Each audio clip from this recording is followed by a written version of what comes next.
نماز کی ہر رکعت میں سورہ اخلاص پڑھنا۔ فرض نماز میں ہر رکعت میں سورہ اخلاص پڑھ سکتے ہیں۔ خلیفہ شاہ نیو یارک سے پڑھ سکتے ہیں، نماز ہو جائے گی۔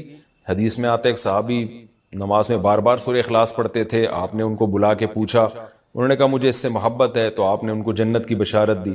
تو اگر کسی کو عقیدہ توحید سے محبت ہے، اللہ تعالیٰ کی توحید ہے، اس میں اس نیت سے پڑھتا ہے تو انشاءاللہ کوئی حرج نہیں ہے، لیکن نارملی یہ عمل ناپسندیدہ ہے۔ صحابہ نے شکایت بھی اسی وجہ سے کی تھی نا کہ نبی کا عام معمول یہ نہیں تھا۔ تو بہتر یہی ہے کہ ایک رکعت میں کوئی سورت پڑھیں، دوسری میں دوسری پڑھیں، تیسری میں سنتیں پڑھ رہے ہیں تو تیسری میں کوئی اور سورت، بہتر یہی ہے۔ کبھی کبھار اگر ہو جائے تو کوئی حرج نہیں ہے۔ عصر سے پہلے نفل نماز کا حکم۔ عائشہ صاحبہ نیو یارک سے پوچھتی ہیں عصر سے پہلے نفل نماز پڑھ سکتے ہیں؟ پہلے جتنی چاہیں پڑھیں، بعد میں نہیں پڑھ سکتے۔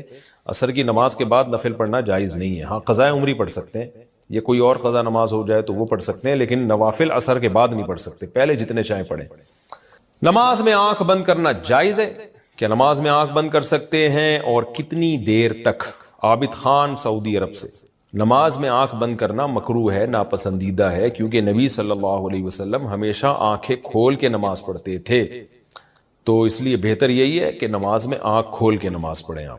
اندھیرے میں نماز پڑھنے کا حکم۔ اندھیرے میں نماز پڑھنا ممنوع ہے یا نہیں؟ عثمان غنی آئی لینڈ سے۔ کوئی ممنوع نہیں ہے، پڑھ سکتے ہیں۔ عبد الرشید صاحب راجستھان انڈیا سے پوچھتے ہیں کیا نماز میں بسم اللہ پڑھنا واجب ہے؟ کیا بسم اللہ الرحمن الرحیم نماز کی پہلی رکعت میں پڑھی جائے گی یا ہر رکعت میں پڑھنا وہ لازم ہے؟ بھائی لازم کسی رکعت میں بھی نہیں ہے، سنت ہے، بہتر ہے جب پہلی رکعت میں آپ اللہ اکبر کہہ کے نیت باندھتے ہیں تو ثنا پڑھیں، ثنا کے بعد اعوذ باللہ من الشیطان الرجیم، پھر بسم اللہ الرحمن الرحیم، پھر سورہ فاتحہ پڑھیں۔ سورہ فاتحہ کے بعد اگر آپ درمیان سے کہیں سے تلاوت کر رہے ہیں سورت کے تو پھر بسم اللہ نہ پڑھیں، اگر سورت کے شروع سے تلاوت کر رہے ہیں تو پھر بسم اللہ الرحمن الرحیم دوبارہ پڑھیں، اور جیسے الم تر کیف فعل ربک پڑھ لی یا قل واللہ پڑھ لی، تو سورت شروع کرنے سے پہلے بسم اللہ پڑھیں آپ، سنت ہے۔ پھر جب دوسری رکعت کے لیے آپ کھڑے ہوں گے تو پھر سورہ فاتحہ سے پہلے بسم اللہ، اور پھر جب سورہ فاتحہ پڑھ کے نئی سورت شروع کریں گے تو بسم اللہ۔ اگر سورت شروع نہیں کرتے، قرآن کے درمیان سے پڑھتے ہیں تو پھر بسم اللہ نہ پڑھیں، کیونکہ بسم اللہ سورت شروع کرنے سے پہلے پڑھنا سنت ہے۔ تو چاہے سورہ فاتحہ ہو یا کوئی نئی سورت ہو، اس سے پہلے بسم اللہ عام حالات میں بھی پڑھنی چاہیے اور نماز میں بھی۔ ہاں سورہ توبہ جب آپ پڑھیں گے تو پھر اس سے پہلے بسم اللہ الرحمن الرحیم نہ پڑھیں آپ، لیکن یہ واجب نہیں ہے، میں نے بتایا سنت ہے، چھوٹ جائے تو کوئی گناہ نہیں ہے۔ کیا عشاء کے صرف 4 فرض پڑھ سکتے ہیں؟ اگر کوئی عشاء کی نماز لمبی ہونے کی وجہ سے چھوڑ دیتا ہے تو اگر وہ صرف 4 فرض پڑھ لے تو کیا اس کی عشاء کی نماز ہو جائے گی؟ اسی طرح اگر عصر کی بھی صرف 4 رکعت فرض پڑھ لے تو کیا اس کی نماز ہو جائے گی؟ کوئی گناہ تو نہیں ہوگا؟ حنا صاحبہ بہاولپور سے۔ جی حنا صاحبہ بالکل فرض نماز ہو جائے گی۔ 17 رکعتیں سوچ کے نماز ہی چھوڑ دینا عشاء کی، یہ تو بہت بڑا ظلم ہے۔ تو 4 فرض یہ بہت زیادہ ضروری ہیں۔ اگر کوئی سنتیں نہیں پڑھ رہا، صرف 4 فرض پڑھ لیتا ہے تو فرض تو ذمے سے ساقط ہو گئے نا، ورنہ فرض چھوڑنا تو کبیرہ بہت بڑا گناہ ہے اسلام میں۔ تو کسی بھی طرح ہو فرض بہرحال پڑھے۔ باقی عشاء کے بعد 2 سنتیں مؤکدہ ہیں تو وہ بھی پڑھ لے، کیا جا رہا ہے اس میں، وہ بھی مؤکدہ ہیں۔ کبھی کبھار چھوڑ دیں تو کوئی حرج نہیں ہے، لیکن چھوڑنے کا معمول بنا لینا اس میں گناہ کا خطرہ ہے، ایسا شخص قابل ملامت ہے، نبی کی شفاعت سے محروم ہونے کا خطرہ ہے۔ تو اس لیے 2 سنتوں کو کبھی معمول بنانا چاہیے، کبھی کبھار چھوٹ جائے تو کوئی حرج نہیں ہے، لیکن بہرحال 2 سنتوں میں اور 4 فرض میں زمین آسمان کا فرق ہے۔ 2 سنتوں کے چکر میں 4 فرض کبھی بھی نہ چھوڑیں، نہیں پڑھے جا رہے تو 4 فرض ہی پڑھ لیں، تو لیکن عام 2 سنتوں کا بھی معمول بنا لیں۔ تو 6 رکعتیں عشاء کی، جس کو ہم کسی حد تک ضروری کہہ سکتے ہیں، 4 فرض تو وہ تو فرض ہیں بہرحال، اور 2 سنتیں مؤکدہ ہیں، وہ چھوڑنا حرام اور کبیرہ گناہ تو نہیں ہے، لیکن قابل ملامت ہے ایسا شخص جو سنتیں نہ پڑھے۔ اور وتر 3 رکعت وتر رہ گئے، وہ پوری رات میں کبھی بھی پڑھ لیں، وہ بھی واجب ہیں، وہ چھوڑیں گے تو گنہگار ہوں گے۔ باقی عصر سے پہلے 4 رکعتیں پڑھنا وہ سنت ہے، وہ لازمی نہیں ہے۔ پہلے سوال ہے جی محمد صاحب انڈیا، محمد صاحب کی طرف سے جو انڈیا سے ہیں، کیا نماز میں نیت کے لیے یہ کہنا ضروری ہے کہ میں 4 رکعت فرض نماز پڑھ رہا ہوں، منہ میرا کعبہ شریف کی طرف، امام صاحب کے پیچھے، یا دل میں ہی پتہ ہو کہ آپ 4 رکعت فرض پڑھ رہے ہیں تو یہ بھی کافی ہوگا؟ دیکھیں یہ کہ منہ میرا کعبہ شریف کی طرف اور اس امام کے پیچھے، تو منہ تو کعبہ شریف کی طرف ہوتا ہے تو نماز ہوتی ہے، اس لیے اس کی نیت ضروری نہیں ہے۔ باقی یہ کہ امام کے پیچھے میں دل میں اتنا ارادہ کافی ہے کہ میں جماعت سے نماز پڑھ رہا ہوں، اب اکیلا نہیں پڑھ رہا۔ بعض دفعہ انسان صف میں کھڑا ہوتا ہے اپنی نیت باندھ لیتا ہے، تو دل میں بس اتنا ارادہ ہوتا ہی ہے جب آپ صف میں کھڑے ہیں تو اور کیا کرنے کے لیے کھڑے ہیں؟ اپنی نماز تھوڑی پڑھنے کے لیے کھڑے ہیں۔ تیسرا مسئلہ یہ کہ 4 رکعت فرض پڑھ رہا ہوں، 2 رکعت فرض پڑھ رہا ہوں، یہ نیت لغو ہے۔ آپ فجر کے 2 فرض پڑھ رہے ہیں اور آپ نیت یہ کریں میں 4 پڑھ رہا ہوں تو بھی فجر کے 2 ہی ہوں گی، اس سے کوئی فرق نہیں پڑے گا، کیونکہ وہ اللہ کی طرف سے پہلے سے 2 رکعت متعین ہے، آپ کے 4 کہنے سے وہ فرق نہیں پڑے گا۔ ظہر میں آپ نے یہ نیت کر لی کہ میں ظہر کی 2 رکعت پڑھ رہا ہوں تو بھی نماز آپ کی ہو جائے گی، کیونکہ ظہر کی 4 رکعت ہوتی ہیں، 2 ہوتی نہیں ہیں۔ سفر میں آپ نے 2 پڑھنی ہے، اگر آپ نے یہ نیت کر لی میں 4 پڑھ رہا ہوں تو بھی 2 ہی پڑھنی پڑیں گی اور نماز ہو جائے گی، کیونکہ سفر میں اللہ کی طرف سے 2 متعین ہے۔ تو صرف اتنی نیت کرنی ہے کہ ظہر ہے یا عصر ہے، کیونکہ ظہر میں آپ کے پاس یہ بھی آپشن تھا کہ آپ پچھلی کوئی قضا پڑھ لیں، یہ بھی آپشن تھا کہ سنت پڑھ لیں، یہ بھی آپشن تھا کہ فرض پڑھ لیں، تو یہ 3 آپشن تھے آپ کے پاس، تو ان میں سے ایک کو آپ نے خود متعین کرنا ہے کہ فرض پڑھ رہا ہوں یا سنتیں۔ نمبر 2، ظہر پڑھ رہا ہوں یا پچھلی کوئی قضا پڑھ رہا ہوں۔ تو جب آپ نے یہ نیت کر لی کہ نہیں جی ظہر ہے، تو 4 رکعتیں 2 رکعتیں یہ لغو کام ہو جائے گا، اس کی ضرورت نہیں ہے۔ بس اتنی نیت کہ ظہر ہے اور فرض ہے، بس۔ یعنی فرض سے میری مراد کہ ظہر ہے، آج کی ظہر ہے، یہ بھی ضروری نہیں کہ فرض ہے، کیونکہ ظہر تو ہے ہی فرض، تو سنت نہیں ہے۔ سنتیں پڑھ رہے ہیں تو دل میں یہ نیت ہو کہ یہ ظہر میں سنت پڑھ رہا ہوں میں، فرض نہیں پڑھ رہا، تو بس اتنا، یہ اتنی کافی ہے۔ آج کل نیتوں میں بہت زیادہ غلو ہونے لگا ہے۔ نماز میں نیت ضروری ہے یا تکبیر کہنا کافی ہے؟ فرض نماز میں نیت کرنی ہوگی یا صرف اللہ اکبر بولنا ہوگا؟ اگر نیت کرنی ہوگی تو وہ اردو میں کریں یا عربی میں کریں۔ سلمہ صاحبہ دبئی سے، دیکھیں نیت نماز میں ضروری ہے، لیکن نیت دل کے ارادے کا نام ہے، اور دل میں ارادہ انسان اپنی زبان میں ہی کرتا ہے جو اس کی مدر لینگویج ہے۔ بس دل میں نیت کرتا ہے میں نماز پڑھ رہا ہوں، تو بس اتنا کافی ہے۔ پھر جو نماز ہے اس کی نیت کر لیں، ظہر کی ہے تو ظہر کی نیت کر لیں، عصر کی ہے تو عصر کی، فرض کی ہے تو فرض کی کر لیں، بس دل میں نیت کافی ہے، اس کا انگلش عربی اردو سے کوئی تعلق نہیں ہے۔ نماز کی نیت کیا زبان سے ضروری ہے؟ نماز کی نیت کا کیا حکم ہے؟ دل میں نیت کافی ہے یا لفظوں سے نیت کرنا ضروری ہے؟ ابرار احمد سومرو سکھر سے۔ نہیں جی، نیت تو دل کے ارادے کا نام ہے، بلکہ فقہا نے لکھا ہے کہ دل میں ارادہ تھا ظہر پڑھ رہا ہوں اور واقعی ظہر کی نماز تھی، زبان سے نکل گیا کہ عصر پڑھ رہا ہوں تو نماز ادا ہو جائے گی، اس لیے کہ دل میں صحیح ارادہ کیا ہوا ہے۔ اور اگر ظہر پڑھ رہا ہے، دل میں ارادہ کر لیا عصر پڑھ رہا ہوں، زبان سے نکل گیا ظہر پڑھ رہا ہوں، تو نماز نہیں ہوگی، حالانکہ زبان سے صحیح نکلا ہے لیکن چونکہ دل میں اثر تھا تو نہیں ہوگی۔ تو اس لیے دل میں ارادہ ہے اصل نماز کے لیے، زبان سے نیت ضروری نہیں ہے۔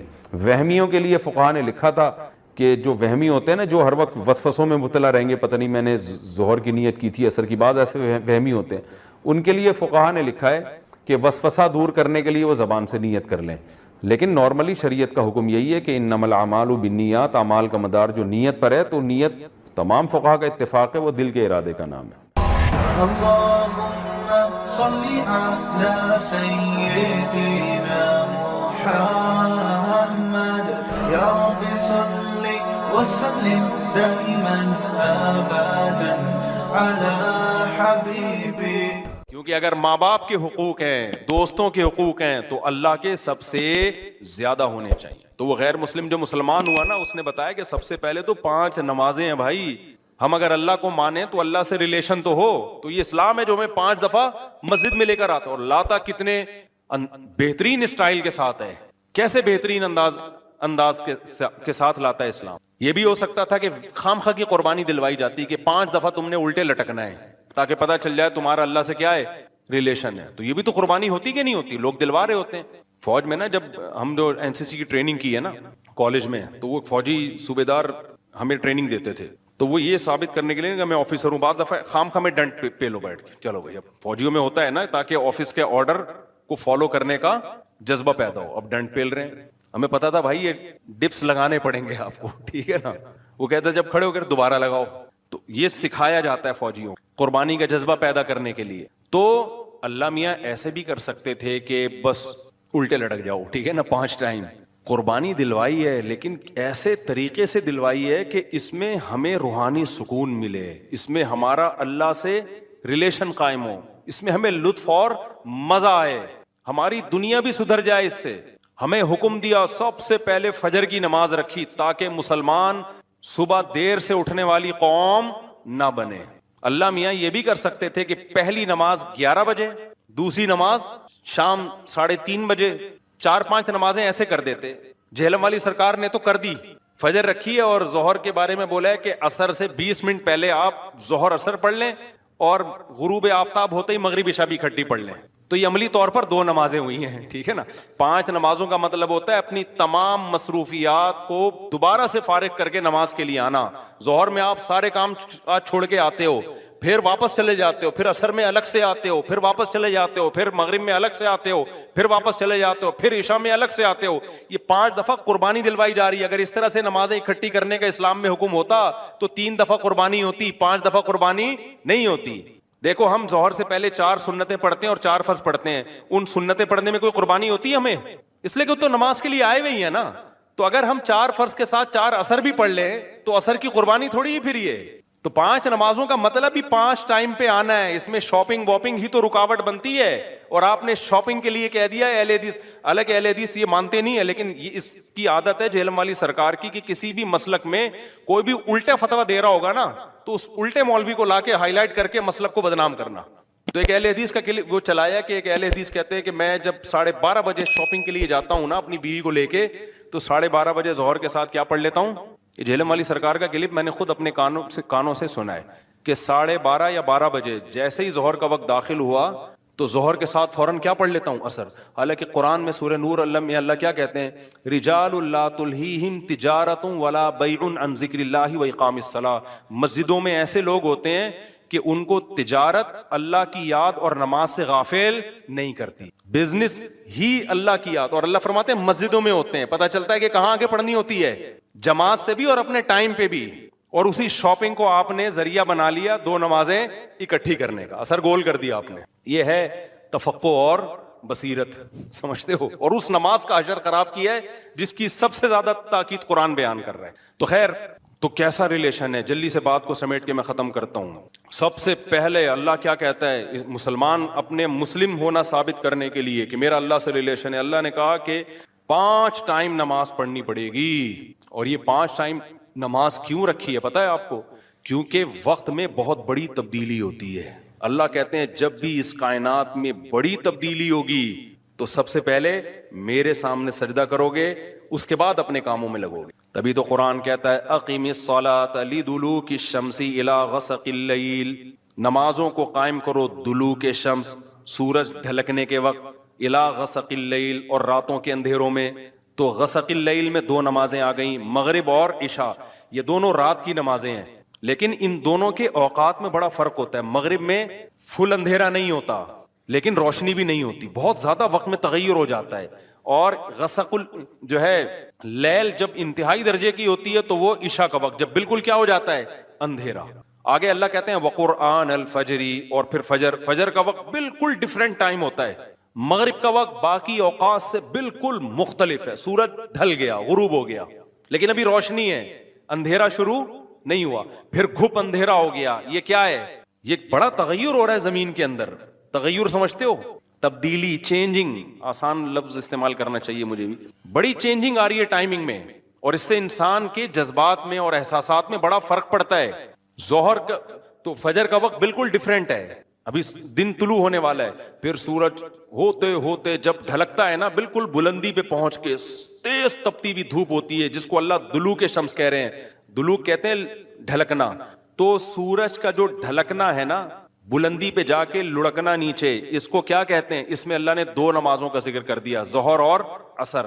اس لیے کہ دلوک جو معتد بھی ہوتا ہے, گاڑی اردو پھر استعمال کر رہا ہوں, معتد بھی قابل ذکر دلوک, وہ ایک عصر میں ہوتا ہے, ایک ظہر میں ہوتا ہے. میں نے وہ کلپ ریکارڈ کروایا تھا نا عاقب سعید کو کہ 5 نمازیں اپنے ٹائم پر ہیں, اور یہ قرآن کی عیسائی سے ثابت ہے کہ نمازوں کے 5 ٹائم ہیں, 3 ٹائم کی نمازیں قرآن میں نہیں ہیں. تو اس پہ میں نے کہا تھا کہ دلوک شمس ہے نا, سورج کا ڈھلکنا, تو معتد بھی ڈھلکنا, قابل ذکر ڈھلکنا ایک ظہر کے وقت ہوتا ہے, ایک عصر کے وقت. کیونکہ عصر کے وقت 45 پہ آ جاتا ہے اور ظہر کے وقت بلندی پہ جا کے ڈھلکتا ہے. تو اس کے نیچے کے لوگوں کے کمنٹس آئے ہوئے تھے کہ اگر قرآن کا یہ مطلب ہے ڈھلکنے کے وقت, تو پھر تو ہر وقت سورج ڈھلک رہا ہے. سمجھ میں آیا پاگل کسے کہتے ہیں؟ یہ ہے مجتہدین. یعنی ان کا دعویٰ یہ تھا کہ 3 وقت ہیں نماز کے قرآن میں, ظہر ہے اور عشاء ہے اور فجر ہے. تو 3 وقت سے یہ ثابت کرنا چاہتے ہیں کہ ظہر عصر ملا کے پڑھ لو اور مغرب عشاء ملا کے پڑھ لو، اصل میں 3 ٹائم ہے، یہ غلط ہے. دلوک شمس کا لفظ ہے قرآن میں، اور دلوک سے مطلق دلوک مراد ہے، اور مطلق سے فرد کامل مراد ہوتا ہے جو معتد بھی. دیکھو فرد کامل کو میں مثال سے سمجھاتا ہوں. پہلے میں یہ جنہوں نے اعتراض کیا نا اٹھ پٹانگ قسم کا، ان کے اعتراض کا جواب دوں. یہ کہتے ہیں ہر وقت، واقعی ہر وقت تو دلوک ہو رہا ہے، لیکن اس کا تو کوئی بھی قائل نہیں ہے. ایسا تو 1 کروڑ نمازیں ہو جائیں گی. ابے سورج بلندی پہ جا کے جب تک پورا غروب نہیں ہوتا تو ہر سیکنڈ ڈھلک ہی رہا ہے نا، تو کیا ہر سیکنڈ میں نماز پڑھیں گے؟ تو ظاہر ہے قرآن وہ بات کرے گا جو انسانوں کے فہم کے مطابق ہوں گی. تو اس سے صاف پتہ چلتا ہے وہ ڈھلکنا مراد ہے جو قابل ذکر ڈھلکنا ہو. تو قابل ذکر ڈھلکنا جس کو اصطلاح میں کہتے ہیں معتد بھی ڈھلکان، وہ جب ہے جب بلندی پہ جا کے پہلی دفعہ ڈھلکنا شروع ہو اور پھر 45 کے زاویے پہ آ جائے. اس سے زیادہ ڈھلکان والی نماز حدیث سے ثابت بھی نہیں ہے. نہیں آئی میرا خیال ہے بات؟ تو مطلق سے فرد کامل مراد ہوتا ہے. اس کو میں مثال سے سمجھاتا ہوں. دیکھو میں آپ سے کہتا ہوں چائے لے کر آؤ، آپ برف ڈال کے ٹھنڈی چائے لے آئے. میں کہوں گا یہ کیا لے آیا؟ آپ کہیں آپ نے بولا تھا گرم چائے لاؤ. میں بولوں گا جب میں نے چائے کا لفظ مطلق بولا ہے، اس کے ساتھ کوئی گرم یا ٹھنڈے کی قید نہیں لگائی، تو اس سے فرد کامل ہی مراد ہوتا ہے. کامل فرد چائے کا کیا ہے؟ کامل درجے کی چائے کیا ہے؟ جو گرم ہوتی ہے، درمیانی درجے کا میٹھا ہوتا ہے اور مناسب سی پتی ہوتی ہے. میں نے آپ سے کہا چائے لے کر آؤ، آپ 6 چمچ زہر بنا کے نا پتیوں کے ڈال کے لے آئے. اور سب میں نے کہا یہ کیا لے کر آیا ہے؟ آپ کہہ رہے ہیں، آپ بول رہے ہیں چائے. میں کہا بھائی تو زہر بنا دی. تو آپ بولو آپ نے یہ تھوڑی کہا تھا نارمل چائے، آپ نے تو چائے بولا تھا. تو چائے میں تو کوئی بھی چائے.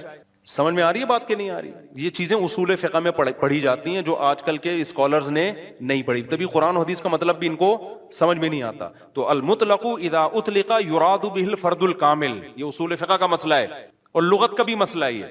قاعدہ ہے، ضابطہ ہے کہ جب بھی کوئی لفظ علی الاطلاق بغیر کسی قید کے بولا جائے گا تو فرد کامل مراد ہوتا. اکمل نہیں، اکمل کا مطلب بہت اوپر کی زعفران والی چائے، نہ فرد کامل جو ناقص نہ ہو. زعفران والی چائے لے آؤ گے پھر بھی برا لگے گا. آپ بولو گے بھائی مفتی صاحب آپ نے چائے بولا تھا اور کہا تھا کہ فرد کامل مراد ہوتا ہے، تو میں اس میں زعفران ڈال کے لے آیا. اب میں پتہ نہیں زعفران پیوں نہیں پیوں یار، تو کیا کر کے لے آیا؟ میں تو کامل نہیں، میں تو اکمل. تو میں بولوں گا قاعدہ یہ ہے کہ مطلق جب بولا جاتا ہے تو نارمل جو کامل ناقص نہ ہو، اکمل مراد نہیں ہوتا اس سے. سمجھتے ہو؟ تو یہ قاعدے قرآن و سنت پہ بھی جاری ہوتے ہیں، کیونکہ اللہ میاں نے بھی تو کلام کیا ہے نا، نبی نے بھی تو کلام کیا ہے. تو نبی کے کلام میں بھی وہی لغت کے قاعدے چلیں گے جو عام قاعدے ہیں. سمجھتے ہو گے نہیں سمجھتے؟ تو اب دیکھو قرآن کہہ رہے اقیم الصلاۃ لدلوک الشمس، سورج کے ڈھلکنے کے وقت. تو ڈھلکنے سے فرد کامل جو کامل درجے کا ڈھلکنا ہے، تو کامل درجے کا ڈھلکنا ایک جب بالکل بلندی پہ جا کے ڈھلکنا شروع ہوتا ہے، اس کو کہتے ہیں ڈھلکنا، پہلی دفعہ جب ڈھلکنا. اور دوسرا جب 45 کے زاویے پر جو عصر کے قریب کا ٹائم ہے جس میں سورج میں تغیر پیدا ہونا شروع ہو جاتا ہے، تو یہ ڈھلکنا ہے. تو اب جب بھی زمین میں کوئی نیا ٹائم داخل ہوتا ہے نا، تو اللہ کہتے ہیں کیا کرنا ہے؟ سب سے پہلے اللہ کا شکر. تبھی علماء نے اصول فقہ کی کتابوں میں لکھا ہے کہ نمازوں کے جو اوقات ہیں نا، یہی نماز کا سبب ہے. سمجھتے ہو؟ اللہ میاں نے نمازوں کے اوقات کو نماز کا سبب بنا دیا. اب اس بات کو بھی سمجھو، اصل میں نماز کا سبب ہے اللہ کے احسانات. نماز جو ہم پڑھتے ہیں اس کا اصل سبب کیا ہے؟ اللہ کے احسانات. اب اللہ کے احسانات تو 24 گھنٹے ہیں، تو کیا 24 گھنٹے پڑھتے رہیں؟ ظاہر ہے اس میں حرج ہے. تو اللہ میاں نے کیا کیا؟ اللہ میاں نے بولا دیکھو شریعت کا ایک اصول ہے. ابھی کیا تمہیں پورا اصول فقہ بیٹھا کے سمجھاؤں میں، لیکن کیا کریں، سمجھائے بات سمجھ میں آتی نہیں. دیکھو شریعت کا اور کامن سینس کا بھی ایک اصول ہے کہ جب کسی، پہلے میں مشکل اردو میں سمجھاتا ہوں پھر ایکسپلین کروں گا. جب کسی حکم کا مدار حقیقت کسی حقیقی سبب پہ رکھنا ممکن نہیں ہوتا نا، تو سبب ظاہر پر حکم کا مدار رکھا جاتا ہے. مشکل ہے مجھے پتا ہے، آسان کر کے سمجھا رہا ہوں. دیکھو ہم جو سفر میں 2 رکعتیں پڑھتے ہیں، اس کی اصل وجہ ہے مشقت. کیوں ہم 2 رکعتیں پڑھتے ہیں؟ بھائی ٹینشن ہے سفر میں. اللہ نے نماز کیا کر دی کہ بھائی سفر میں آدمی ایسے راحت میں نہیں ہوتا جیسے گھر میں ہوتا ہے نا. تو اللہ میاں نے کیا حکم دیا کہ بھائی کتنی پڑھنی ہے؟ 2 پڑھنی ہے. تو اصل جو وجہ ہے نا سفر میں 4 کی 2 جو اللہ نے کر دی ہیں، اس لیے کہ سفر میں آدمی اتنی خوشی اور راحت میں نہیں ہوتا بلکہ تھوڑی سی ٹینشن میں ہوتا ہے. لیکن اگر اللہ تعالیٰ یہ کہتے کہ ٹینشن ہی پر حکم کا مدار ہے، تو یہ ٹینشن کم ہونے کے بجائے بڑھ جاتی. وجہ اس کی ہے کہ ہم سوچتے رہتے پتہ نہیں مجھے سفر میں ٹینشن ہو بھی رہی ہے کہ نہیں ہو رہی ہے. بعض دفعہ لوگ سفر میں گھر کی نسبت زیادہ خوش ہوتے ہیں. آپ جا رہے ہو جہاز میں یا ٹرین میں، بڑا مزہ آ رہا ہے، آدمی کو یار اللہ میاں نے تو کہا تھا ٹینشن کی، اب تو ٹینشن نہیں ہو رہی. تو وہمی تو ویسے ہی بڑھ جاتا وہمیوں کا پروگرام نا. وہ تو سارا جو 6 گھنٹے جس کا وضو نہیں ہوتا، وہ یہ کیسے سوچے گا کہ مجھے ٹینشن ہو رہی ہے کہ نہیں ہو رہی. پھر اگر ہو رہی ہے تو کتنے کلو ٹینشن ہو رہی ہے. بعض دفعہ ہو رہی ہے لیکن آدمی کہتا ہے یار اتنی تو مجھے گھر میں بھی ہوتی ہے, یا ہو سکتا ہے نہیں ہوتی ہے. تو اسلام ان بکھیڑوں سے نکال کے اللہ میاں نے کیا کیا, بھائی سفر سبب ہے ٹینشن کا اور ٹینشن سبب ہے نماز کا. تو اصل سبب تو ٹینشن ہے, لیکن اگر ٹینشن پہ میں نے ڈال دیا نا مدار, تو یہ ٹینشن کم نہیں ہوگی, بڑھے گی. لہذا سفر پہ ڈال دیا میں نے, اب سفر ہوگا تو چھوڑ دو, ٹینشن ہے یا نہیں وہ دو پڑا کرو. نہیں ہے بات, میرا خیال ہے. تو یہ ٹینشن سے بچانے کے لیے اللہ نے کہہ دیا اب سفر میں چاہے انجوائے بھی کر رہا ہوں نا آدمی, تو بھی ہم کتنی پڑھتے ہیں, 2 پڑھتے ہیں. اور مقام پہ جتنی مرضی ٹینشن میں ہوں پھر بھی پوری 4 پڑھتے ہیں. تو یہ اصول, اور یہ دنیا میں بھی یہ اصول چلتے ہیں. سمجھتے ہو کہ نہیں سمجھتے؟ تو یہاں بھی اللہ نے کیا کیا, اللہ میاں نے فرمایا اصل میں تو تم پہ نماز فرض ہے اس لیے کہ میرے احسانات تم پر بہت ہیں. اب وہ احسانات تو ہر وقت بولو ہوتے رہتے ہیں. اب ہر وقت احسانات ہیں تو اب ہر وقت پڑھتے رہے نماز, وہ تو ناممکن ہے. تو اللہ میاں نے کہا کہ بھائی دیکھو, اللہ کے احسانات میں جو تجدد ہوتا ہے نا, جدت آتی ہے, وہ ٹائم کے لحاظ سے آتی ہے. ہماری پوری زندگی کا نظام کس سے چل رہا ہے, ٹائم سے چل رہا ہے. تو وقت جیسے ہی تبدیل ہوتا ہے نا, ایک نئی نعمت کا ظہور ہوتا ہے. تو تبدیلی وقت پہ حکم کا مدار رکھ دیا اللہ تعالیٰ نے. ٹائم جیسے جیسے چینج ہوگا تو سمجھ لو کہ اللہ کی نئی نعمت مل رہی ہے تمہیں, تو اس نئی نعمت پہ شکرانے کے لیے تم نے کیا کرنا ہے, نماز پڑھنی ہے. تو ٹائم چینج ہوتا ہے, تو ٹائم جو ہے نا, اب ٹائم تو 24 گھنٹے میں ہر سیکنڈ میں چینج ہو رہا ہے. تو وہی بات ہے, اللہ نے کہا ہر سیکنڈ میں چینج ہو رہا ہے, لیکن دلوک شمس والا ٹائم اور رات والا ٹائم اور وقرآن الفجر, فجر والا ٹائم, یہ اس میں ٹائم میں بڑا تغیر آتا ہے. تو بڑا تغیر آتا ہے تو نئی نعمت مل رہی ہے. اور لہذا جب نئی نعمت مل رہی ہے, حقیقت میں نہ بھی مل رہی ہو اور حقیقت میں اس سے پہلے بھی مل رہی ہو نہیں, لیکن اب فرض یہ کر لیا گیا ہے کہ جب ٹائم چینج ہوگا تمہیں نئی نعمت ملے گی, اور نئی نعمت ملے گی تم پر لازم ہے کہ اللہ کا شکر ادا کرو آگے. تو اس لیے علماء نے اس مسئلے کو بڑا اچھا سمجھا, اصول فقہ میں ایکسپلین کیا ہے کہ نمازوں کا جو سبب ہے نا وہ کیا ہے, اوقات کی تبدیلی. جیسے 2 رکعتوں کا سبب سفر ہے, حالانکہ اصل میں نہیں ہے, اصل میں تو کچھ اور ہے, لیکن اب اللہ نے کیا بنا دیا سفر کو. تو ایسے ہی نمازوں کے واجب ہونے کا سبب کیا ہے, وہ وقت میں بڑی تبدیلی. تو یہ 5 ٹائم اس زمین پر ایسے ہیں جس میں بڑی تبدیلی ہوتی ہے, اور ان بڑی تبدیلیوں سے انسان کو اللہ کی نعمتوں کا احساس ہوتا ہے. اگر یہ ٹائم رک جائے نا تو ہماری زندگیوں کی رنگینیاں ختم. صرف فجر ہی کا ٹائم ہو, ظہر میں جو الگ سی انسان کی فیلنگ ہوتی ہیں, عصر میں الگ فیلنگ ہوتی ہیں, مغرب میں الگ, انجوائے کرتا ہے انسان لائف کو. نہ ہر وقت اسے مغرب کا ٹائم چاہیے, اسے عشاء بھی چاہیے, لیکن ہر وقت عشاء نہیں چاہیے. اسے فجر کی بہاریں بھی چاہیے, لیکن ہر وقت فجر کی بہاریں نہیں چاہیے. اسے دوپہر کی چلچلاتی دھوپ بھی چاہیے, ہر وقت نہیں چاہیے. شام کی ٹھنڈی چھاؤں بھی چاہیے جو عصر کے ٹائم ہوتی ہے. اور کیسے سمجھائیں میرے بھائی, میرے پاس اس کے علاوہ تبھی تو 5 نمازیں ہیں, تو 2 نمازیں اکٹھی بیٹھی نہیں ہوتی, سمجھ رہے ہو, کیونکہ اوقات 5 ٹائم چینج ہوتے ہیں اور بڑی تبدیلی آتی ہے. تو 3 ٹائم کیوں پڑھ رہے ہو بھائی تم نماز؟ باقی قرآن و حدیث کے حوالے کیا ہیں وہ میں انشاءاللہ بھی ریئیکشن ریکارڈ کرواؤں گا, اس پہ وہ آ جائیں گے. تو میرے بھائی, تو یہ اسلام ہے جو ہمیں کہتا ہے کہ جب وقت میں بڑی تبدیلی ہوگی تو تمہیں اللہ کی نعمت کو واقعی ہوتا بھی ہے. آپ رات کو سو جاؤ ٹائم پہ, صبح صادق کا وقت جب ہوتا ہے نا, نیند پوری ہوتی ہے, خدا کی قسم دل میں ذرا سی بھی اللہ کی محبت کا جذبہ ہونا تو انسان کے دل میں اللہ کی محبت کی چنگاریاں پیدا ہوتی ہیں صبح کے ٹائم کو, کہ میرے رب نے مجھے رات کو سلا دیا اور بالآخر اب سورج دوبارہ سے نکل کے اپنی ذمہ داری پوری کرنے والا ہے. دل چاہتا ہے اللہ کو راضی کروں, اٹھوں, میں اللہ کے سامنے جاؤں. ہم تو پوستیوں کی طرح, میجورٹی تو سوری ہوتی ہے نا, اٹھتی 12 بجے ہے کم وقت, اس کو کیا پتا وہ صبح اور وہ چھاؤں ستاروں کی اور وہ نور. ایک شاعر نے کہا تھا, اگلا مصرع بھول گیا کیونکہ نبی میں رٹا لگا کے یاد کیا تھا 9th کلاس میں اردو ادب میں, وہ صبح اور وہ چھاؤں ستاروں کی اور وہ نور دیکھے تو غش کرے ارینی گوئے اوجے تور. واہ واہ, اب یاد آ گیا. آپ کو سمجھ میں نہیں آیا ہوگا کیونکہ اردو برباد ہو رہی ہے. شاعر نے کہا ہے ارینی, موسیٰ علیہ السلام نے کوہ طور میں کہا تھا نا ارینی, اے اللہ مجھے اپنا جلوہ دکھا. تو گوئے اوج طور, طور کے پہلو سے جو آواز آئی تھی نا ارینی, تو وہ والا منظر, وہ روحانی منظر ہوتا ہے, وہ صبح اور وہ چھاؤں ستاروں کی اور وہ نور. یعنی ستاروں کی چھاؤں کے بعد جب صبح پیدا ہوتی ہے نا تو وہ کوہ طور والا منظر, روحانی منظر پیدا ہوتا ہے جب کوہ طور سے موسیٰ علیہ السلام کی ارینی کی آواز آئی تھی. یہ شاعروں کا تخیل ہوتا ہے, کوئی میرے پہ توہین کا فتویٰ نہ لگا دینا بھائی. تو فتوے مارکیٹ میں توہین کے آج کل بہت ہلکے چل رہے ہیں. تو ہم اپنے بیان کی طرف چلتے ہیں. تو یہ 5 نمازیں اللہ نے کیا کر دی میرے بھائی, بولو. اصل تو عبادت اسلام میں ہے ہی نماز. اصل کیا ہے, 5 ٹائم دن میں. تو ابھی علماء کہتے ہیں معاف ہی نہیں ہوتی ہے کبھی, موت تک چلتی رہتی ہے, کیونکہ ٹائم آتا رہتا ہے نا, ٹائم آئے گا تو نماز لازم ہوتی رہے گی, یا تو ٹائم روک لو.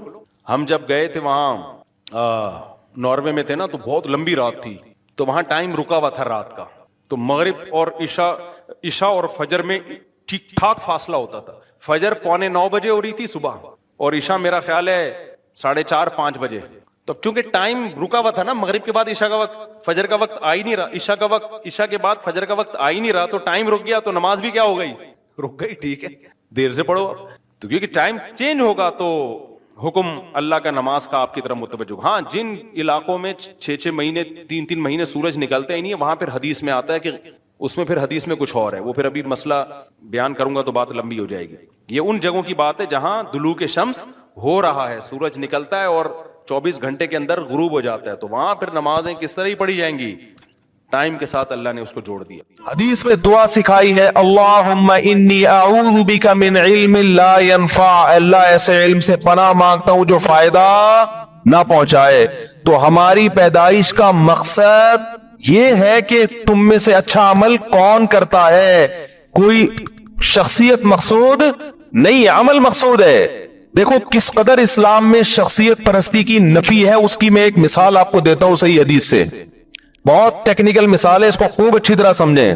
قرآن مجید میں سورہ توبہ میں اللہ نے غزوہ تبوک کا واقعہ بیان کیا, جس میں کچھ 3 مخلص صحابہ پیچھے رہ گئے تھے, کوئی عذر نہیں تھا ان کو, لیکن وہ جنگ میں شریک بولو نا نہیں ہو سکتے. بہت سے منافقین بھی پیچھے رہ گئے. جب نبی صلی اللہ علیہ وسلم غزوہ تبوک سے واپس آئے تو منافقین نے نبی صلی اللہ علیہ وسلم کو خوش کرنے کے لیے جھوٹ بول دیا, تاکہ نبی آپ پہ ناراض نہ ہو, نبی کو تکلیف نہ ہو. اگر وہ یہ کہتے نا ہمیں کوئی عذر نہیں تھا پھر بھی ہم پیچھے رہ گئے, تو انہیں پتا تھا نبی کو اس سے کیا ہوگی, تکلیف ہوگی.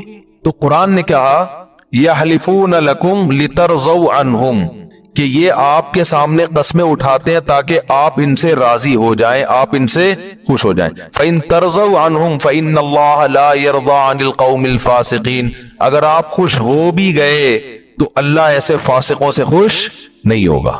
اب پوائنٹ کی بات سمجھنے کی ہے, وہ نبی کو خوش کر رہے ہیں لیکن اللہ کہہ رہا ہے میں پھر بھی خوش نہیں ہوں گا. کیوں؟ یہاں نبی کو خوش کرنے کا مقصد اللہ کو خوش کرنا نہیں تھا, ذات نبی مقصود تھی جس میں اللہ نہیں تھا. تو اس میں بتا دیا گیا کہ نبی کو خوش کرنا بھی جب ثواب ہے, جب اس خوش کرنے کا مقصد کس کو خوش کرنا ہو, اللہ کو خوش کرنا ہو. تو اسلام میں پہلے کون ہے, اللہ ہے. تو وہ اللہ کیا کہتا ہے, لیبلوکم ایکم احسن عملا, اس نے تمہیں پیدا کیا ہے اس لیے نہیں کہ تمہیں ہسٹری میں بہت زبردست مہارت حاصل ہو جائے, اس لیے نہیں کہ تمہیں ایک بنو امیہ کا پتہ چل جائے کون کتنا خراب تھا اور کون کتنا نیک تھا, اور بنو عباس کا پتہ چل جائے, اس لیے پیدا کیا لیبلوکم, وہ تمہیں آزمانا چاہتا ہے, ایکم احسن عملا, تم میں اچھا عمل کون کرتا ہے.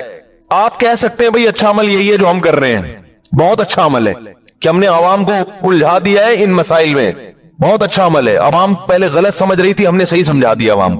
تو قرآن نے اس کو بھی کہا ہے کہ اچھا کی ڈیفینیشن وہ ہے جس کو کون اچھا کہے, اللہ اچھا کہتا ہے جس کو. اللہ اس کے رسول نے جس عمل کو اچھا کہا, اللہ اس کے رسول نے اس عمل کو اچھا کہا ہے جس کا ہماری پریکٹیکل لائف سے تعلق ہے. ایک تو اسلام کے بیسک عقیدے, توحید, رسالت, فرشتوں کا وجود, یہ تو بیسک ہے جس کو ہم ایمان مفصل اور ایمان مجمل میں پڑھتے ہیں. اس کے علاوہ کوئی بیسک عقیدہ نہیں ہے اسلام میں. باقی وہ نظریہ جس کا عمل سے تعلق ہو اس کو فوکس کرنا پڑے گا. عمل کسے کہتے ہیں؟ قرآن نے الحمد سے لے کے الناس تک اتنے آرڈر دیے ہیں کہ اگر آپ ان آرڈر ہی کو پورا کر لیں, میں کہتا ہوں اس سے اچھا انسان دنیا میں پھر وجود میں نہیں آ سکتا. آپ کے پاس ٹائم کہاں ہے ان کو پورا کرنے کے لیے؟ قرآن کہہ رہا ہے تعالوا اتل ما حرم ربکم علیکم. دیکھو مشرکین مکہ بھی نا اپنی چند مذہبی رسومات کو لے کے بیٹھ گئے تھے اور وہ یہ سمجھتے تھے کہ اس سے کون خوش ہوتا ہے؟ اللہ خوش ہوگا. قرآن نے جگہ جگہ نفی کی. کیا انداز ہے قرآن کا؟ قل, اے نبی ان سے کہہ دیجئے تعالوا آؤ, اتلو, میں تمہیں پڑھ کے سناتا ہوں اللہ کا کلام, ما حرم علیکم ربکم, میں بتاتا ہوں تمہارے رب نے کون سی چیزوں کو حرام کیا ہے. یہ جو تم نے جاہلیت کی چند رسومات کو پکڑ کے بیٹھ گئے ہو نا اپنے طور پر, اب معیار ایک تم نے بنا لیا, یہ نہیں ہے. آؤ میں تمہیں بتاتا ہوں کون سی چیزیں جن سے خدا ناراض ہوتا ہے اور کون سی چیزیں جن سے خدا خوش ہوتا ہے. آؤ کتنا اچھا انداز ہے کہ یہ ایسے ہے جیسے ایک آدمی کنفیوز پھر رہا ہو, پاگلوں کی طرح دیواروں سے ٹکرے مار رہا ہو, اس کو منزل نہ مل رہی ہو. اس نے جانا ہے جناب صدر جانا ہے, کوئی گاؤں دیہات سے کوئی بندہ کراچی آ گیا, یا اس نے کینٹ اسٹیشن جانا ہے. اب اس سے پوچھتا ہے, وہ کہتا ہے کینٹ اسٹیشن ادھر کو ہے, وہ ادھر کو چلنے لگا. دوسرے سے پوچھتا ہے, وہ کہتا ہے نہیں, وہ بھی صحیح بتا رہا ہے کہ ادھر کو ہے, لیکن اتنے پیچیدہ طریقے سے بتا رہا ہے کہ تو پہلے یوں جانا, پھر یہاں سے جا کے نا ایک گلے گنڈے والا آئے گا, وہاں سے رائٹ ٹرن ہو جانا, پھر ایک کلفی والا ہے, ادھر سے لیفٹ ٹرن ہو جانا, ادھر 4K کا اسٹاپ آئے گا, وہاں سے پھر بس میں چڑھ کے پھر ادھر اترنا, پھر یوں. بوکھلا گیا یار. دوسرا بندہ بھائی چھوڑ اس کو, تو ایسا کر, تو ایسا کر, تو یہاں سے نا ادھر سے جانے کے بجائے ادھر رش ہوگا, ادھر رش ہوگا, تو یہاں سے نکل جا کٹی پہاڑی سے, کٹی پہاڑی سے یوں نکلے گا, پھر ادھر سے بنارس ٹرن مارے گا, ادھر شیر ادھر جائے گا.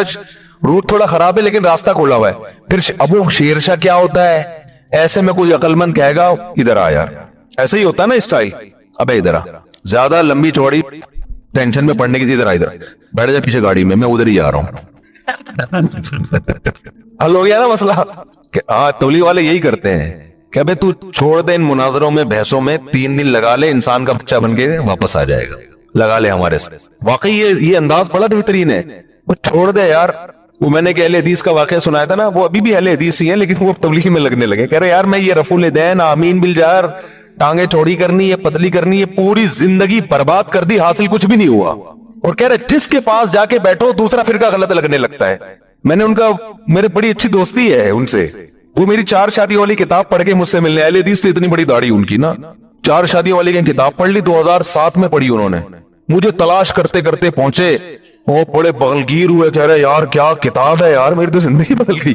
بڑی بہت متاثر ہوئے. تو داڑھی سے مجھے اندازہ ہو گیا وہی اہل حدیث ہے. تو میں نے کہا کیا یہ آپ کہہ رہے, میں پہلے دیوبندی تھا, نہیں پہلے میں بریلوی تھا. پہلے میں کیا تھا, بریلوی. تو ہم وہ 40ویں 11ویں شریف 12ویں شریف نظر و نیاز سارے جمعرات کے سب کچھ رپورٹ ہمارے ہاں تفصیل سے چلتی تھی. کہہ رہے پھر میں دیوبندیوں کے پاس بیٹھنا شروع ہوا, تو کہنے لگے میں دیوبندی بن گیا. کہہ رہے ہیں پھر اس کے بعد میں بڑی ملامت, تو یہ خاندان ظاہر ہے ملامت کرتا ہے. تو جب میں دیوبندی بنا تو پھر کچھ دنوں کے بعد اہل حدیث میں بیٹھا, انہوں نے بخاری کی حدیث دکھائی رفع الدین والی. میں نے کہا دیوبندی تو یہ کرتے ہی نہیں ہے. اب ظاہر ہے ہر آدمی کے پاس علم نہیں ہوتا, انہوں نے کوئی 2-4 مولوی مل جائیں گے, ان سے پوچھا ہوگا, ان کے پوچھا. ہر آدمی کو ہر چیز معلوم تھوڑی تھی, پینوڈال کی تحقیقات ہر آدمی کے پاس ہر وقت تھوڑی, ہر ڈاکٹر کے پاس بھی نہیں ہوتی. تو وہ کہہ رہے میں پھر اہل حدیث بن گیا. کہہ رہے جب میں اہل حدیث بنا تو ایک دن جماعت المسلمین والوں کا کہیں مجھے لٹریچر ملا کہ ہمارا فرقہ وارانہ نام نہیں ہے, یہ حنفی, شافی, دیوبندی, بریلوی, اہل حدیث, یہ تو فرقے بنائے. ہوا سماکم المسلمین, اللہ نے نام کیا رکھا ہے, مسلم. آئیے جماعت المسلمین میں, جس کا کوئی فرقہ نہیں. انہوں نے کہا یہ اہل حدیث بھی فرقہ ہے. کہہ رہے ہم جماعت المسلمین نکل لیے. اب آسان نہیں ہوتا مسلک چھوڑنا, ملامتیں. کہہ رہے نہیں ہمیں تو حق کی تلاش تھی, ہم کہاں نکل لیے, جماعت المسلمین. کہہ رہے جماعت المسلمین کے اب شکر ہے اس کے بعد کوئی لیٹسٹ فرقہ وجود میں آیا نہیں تھا اس سے اوپر کا, لیکن اب جماعت المسلمین بھی پارٹ 1 پارٹ 2 ہو گئی ہے. ورنہ وہ ساری زندگی پارٹ 1 پارٹ 2 کے مناظرے کراتے رہتے کہ ان میں پارٹ 1 صحیح ہے یا پارٹ 2 صحیح ہے. اب تو جماعت المسلمین کا مسئلہ ایسا حل ہوا نا, جب سے پارٹ 1 پارٹ 2 آیا جماعت المسلمین کا زور بھی ختم ہو گیا. ورنہ ہم یہاں محلے میں ایک درد سر بنے ہوئی تھی جماعت المسلمین. ہر تھوڑے دن میں کوئی لڑکا لٹریچر لے کے آ رہا ہوتا, اس کا کیا مطلب ہے, اس کا کیا مطلب ہے. ہم شادیوں پہ کام کر رہے ہیں, لوگوں کو کہہ رہے ہیں یار بیوہ عورتوں کو سہارا دو, اور جناب طلاق یافتہ عورتوں کو سہارا دو. اور ادھر تو علماء کی صلاحیت ہے جب ان چیزوں میں لگیں گی تو معاشرے میں وہ مثبت کام کس ٹائم پہ کریں گے بیٹھ کے. تو وہ جناب جب سے پارٹ 1 پارٹ 2 وجود میں آئی ہے نا, اب مسئلہ ہی ہے. جب بھی کوئی جماعت المسلمین والا کہتا ہے کہ نبی نے فرمایا جماعت المسلمین اور اس کے امام کا کو یعنی لازم پکڑو, تو ہم کہیں گے پارٹ 1 کے بارے میں فرمایا یا پارٹ 2 کے بارے میں. پہلے یہ فیصلہ کر لو, پھر ہم حدیث میں دکھاؤ پارٹ 1 ہے یا پارٹ 2 ہے. تو اب وہ سنا پارٹ 3 بھی ہو گیا, واللہ عالم. ہر نیا فرقہ بنتا ہے یہ کہہ کے کہ میں سارے فرقوں کو ختم کر رہا ہوں, مگر وہ ایک نئے فرقے کی بنیاد رکھ کے خود 20 فرقوں میں ڈیوائیڈ ہو جاتا ہے. سمجھ رہے ہو, تو وہ پھر جماعت المسلمین میں چلے گئے. جماعت المسلمین کا اس وقت پارٹ 2 نہیں تھا, تو وہ جماعت المسلمین میں گئے تو ان کو وہاں بڑا اچھا لگا. بھائی ہر بات قرآن کی, ہر بات حدیث کی, لیبل تو سب نے بڑے اچھے اچھے خوبصورت لگائے ہوئے ہوتے ہیں نا. تو بڑے اچھے کہتے ہیں ہوتے ہوتے میں صوبہ سندھ کا امیر بن گیا, کیونکہ پیسے والے بھی ہیں یہ, تو پیسہ بھی بہت دیا. بہت جماعت المسلمین پہ انہوں نے نچھاور کیا.